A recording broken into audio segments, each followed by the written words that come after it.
இந்த பிரபஞ்சத்தின் ராஜா ஏன் ஒரு மண் குவியலுக்காக அவரோட கைகளை மண்ணால அழுக்காக்குனாரு? தேவன் ஒரு வார்த்தையால நட்சத்திரங்களை விண்வெளியில படைச்சாரு. ஆனா மனிதனை உருவாக்கும் போது அவர் மண்ணில மண்டியிட்டு பணிந்தாரு.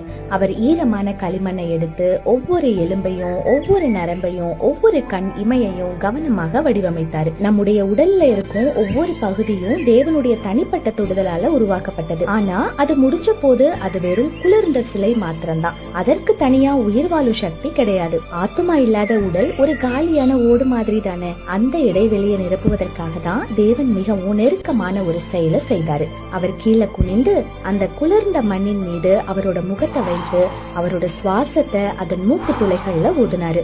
அந்த நொடியில அந்த சாம்பல் நிற மண் உயிர் உள்ள உடலாக மாறியது. முதன்முறையாக நுரையீரல் சுவாசிச்சது, இதய துடிக்க ஆரம்பிச்சது. ஆதாம் தனது கண்களை திறந்த போது அவர் தூரத்துல இருக்கும் ஒரு ராஜாவை பார்க்கல. அவரை உருவாக்கிய மண்ணின் தூசியில இன்னும் மூடப்பட்டிருந்த ஒரு தந்தையின் முகத்தையே பார்த்தாரு. நீங்க வந்த மண்ணுல உங்க மதிப்பு கிடையாது. உங்களுக்குள்ள இருக்கும் தேவனுடைய தெய்வீக சுவாசத்துலதான் உங்க உண்மையான மதிப்பு இருக்குது. சோ நம்ம மைண்ட்ல வச்சுக்கலாமா, நம்ம வெறும் மண்ணு கிடையாது. நமக்குள்ள தேவன் ஊதிய உயிர் இருக்குது. அந்த தெய்வீக சுவாசம் இன்றும் நம்மை உயிர்ப்பிக்கும், புதுப்பிக்கும், உடைந்ததை மீண்டும் உருவாக்கும்.